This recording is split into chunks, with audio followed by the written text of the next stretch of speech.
The European Union's having a normal day. No, I really mean they're having a normal day. Kaja Kallas, who is the EU's foreign minister and foreign policy person, is saying that the European Union is the best friend of the Palestinians. The best friend. That's amazing. 80 to 100,000 dead Palestinians in Gaza don't get a vote, I guess. 20,000 plus children, dead children in Gaza don't get a vote, I guess. What a cynical statement. What obscene gaslighting. And she says it with a smile that she knows she's lying and gaslighting. That was yesterday, actually.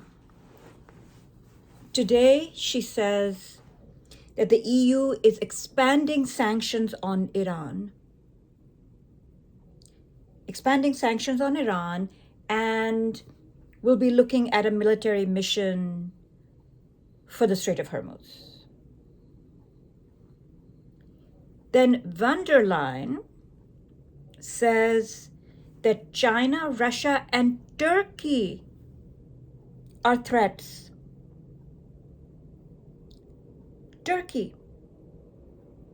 Of course, now people are trying to clean it up. Where did she get that talking point from? It's kind of strange. Turkey, which is a member of NATO. Not only is Turkey a member of NATO, they are also applying for the EU.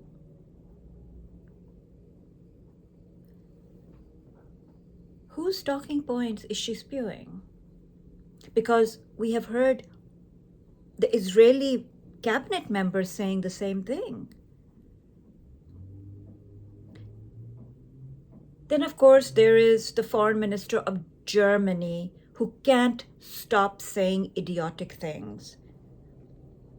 Somebody has posted, the best thing Europe can do is get the Germans to shut up.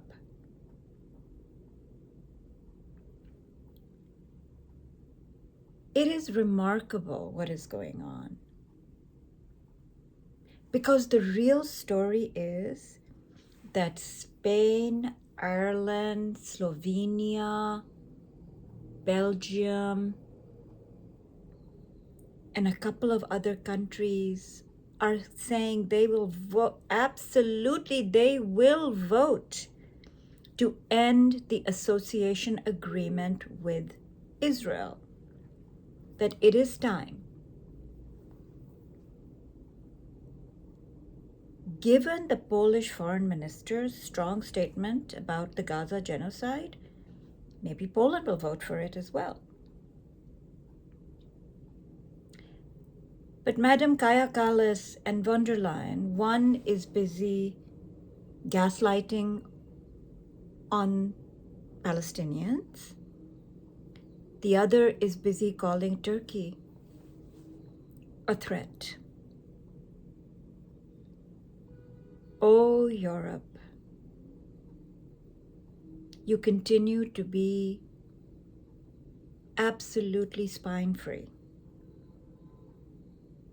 This is what is going on right now. The ceasefire is going to expire in 8 hours. J.D. Vance is at the White House right now. Kushner and Witkoff, the real estate bros, are also heading to Washington, D.C. So nobody has left for Pakistan.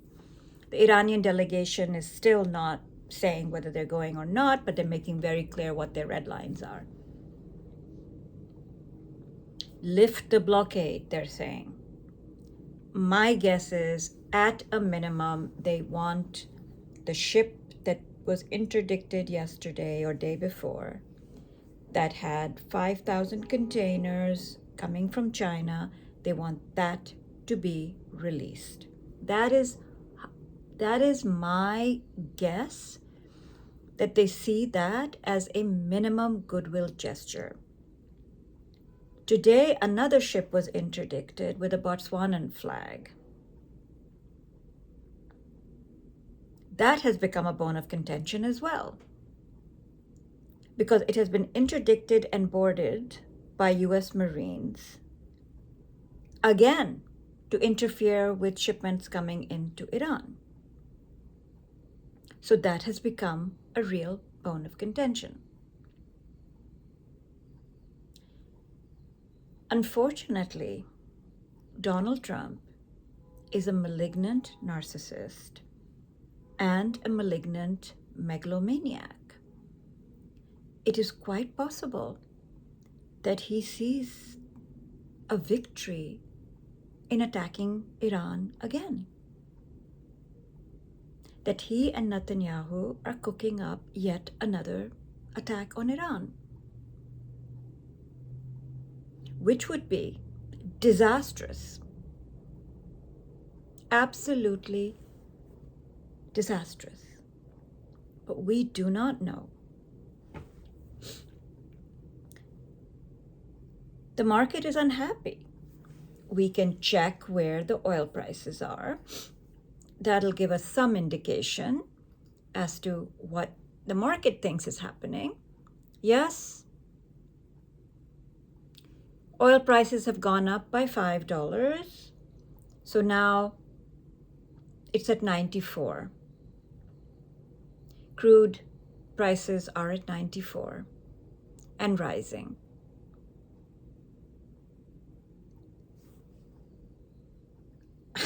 I'm sure somebody's about to put on a short position, or maybe they're waiting for oil to go to 100 and then they'll short it because they know there is inside information about what is to come out before the market closes.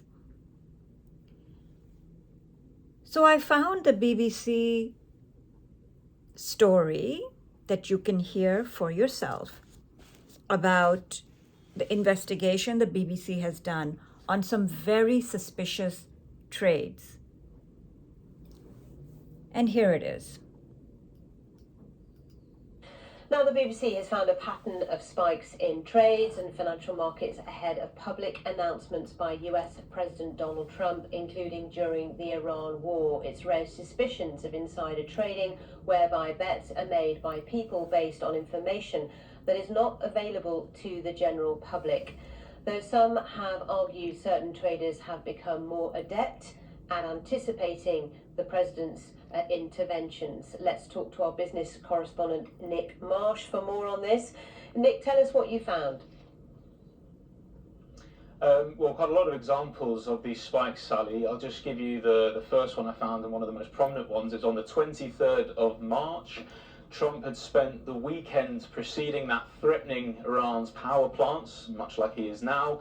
But then suddenly, on the Monday morning, before the stock market opened in the US, he said that the United States had had very good and productive conversations with Tehran over a complete and total resolution to hostilities. That's what he posted on Truth Social. So then oil drops by 14%, which is understandable. You go back, though, and look at the trading volume data, and you see a massive spike in the number of oil futures contracts exchanged between about 14 to 16 minutes before the post. That's hundreds of millions of dollars, and those traders will have made a huge amount of money through what's known as short selling. That's just one example of quite a few that I found, Sally. And Nick, you've also been looking at these prediction markets which have exploded in popularity in the past couple of years. Yeah, so the two main ones really are Polymarket and Kalshi. You might have heard about them. They're websites powered by blockchain. You can bet on anything really, from the weather to baseball to US foreign policy. It's like a very simple yes or no mechanism whether something will happen or not. Donald Trump's son, by the way, Donald Trump Jr., is an investor in Polymarket. He sits on its advisory board as well as on Kalshi's advisory board. We have contacted him, incidentally, but no response. But yes, on these predictions markets, people have been making an awful lot of money around American military action around the world. For example, I saw one user called Burdensome Mix set up an account on Polymarket in December last year, and between the 30th of December and the 2nd of January, this account placed $32,000 on Nicolas Maduro, the Venezuelan president, being ousted. The next day, he was seized by US Special Forces and the account made nearly $500,000. Then it changed its name and hasn't placed a bet since. There are also similar bets being placed on US strikes on Iran, for example. We spoke to Polymarket. It told the BBC that it sets and maintains and enforces the highest standards of market integrity, and it said that it proactively works with law enforcement to do so. And in March this year, both Polymarket and Kalshi outlined new rules to crack down on insider trading. And what about the White House? What has the response been from the White House to these allegations? No response when I contacted them. Spokespeople in the past have made it clear that they do strenuously deny any form of insider trading involving the White House. There was one who told another outlet last month it didn't tolerate any administration official illegally profiteering off of insider knowledge. There's always the possibility, Sally, that traders are getting better at predicting when Trump will make a U-turn or market conditions signal he might intervene in some way. Traders get ahead of that. You can't rule that out.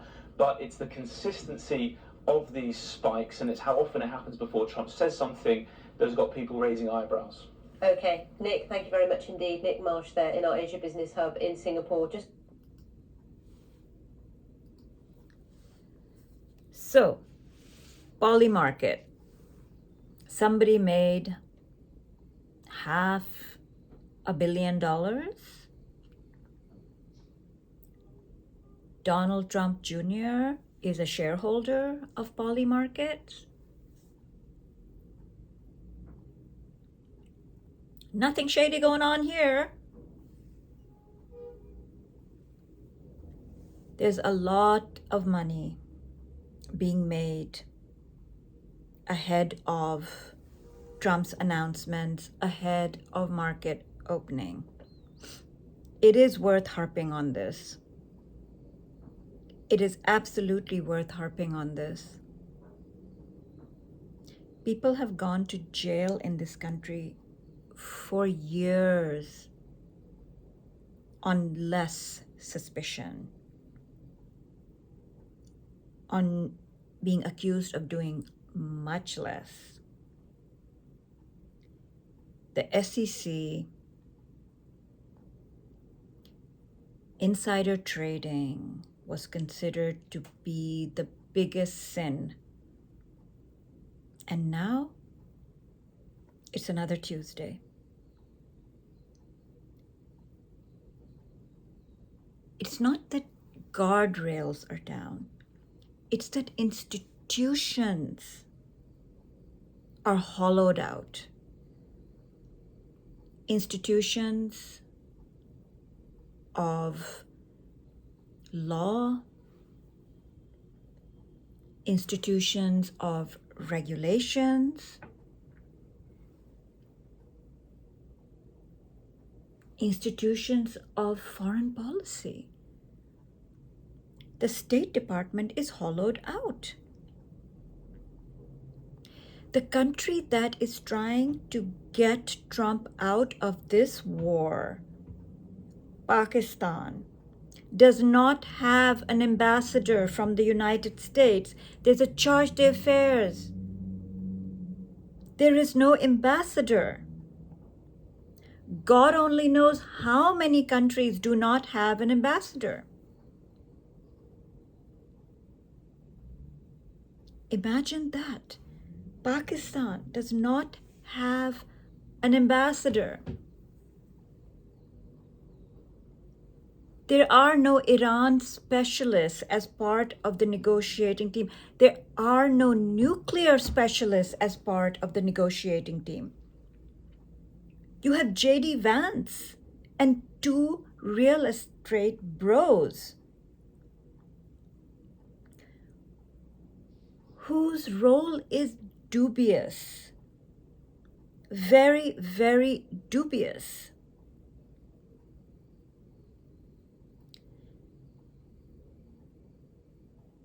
What is going on? This is the state of affairs in the United States, and we can see absolute circus in the European Union. Turkey is now an enemy, according to Ms. van der Leyen. That is what she was insinuating.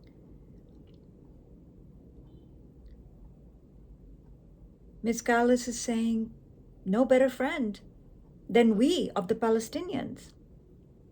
After being silent for 3 years, watching a genocide and doing everything possible to aid and abet it. And what are they doing today? Increasing the sanctions on Iran. Because, oh yeah, that'll bring them to the table. That'll help your ship sail through, blockade or no blockade.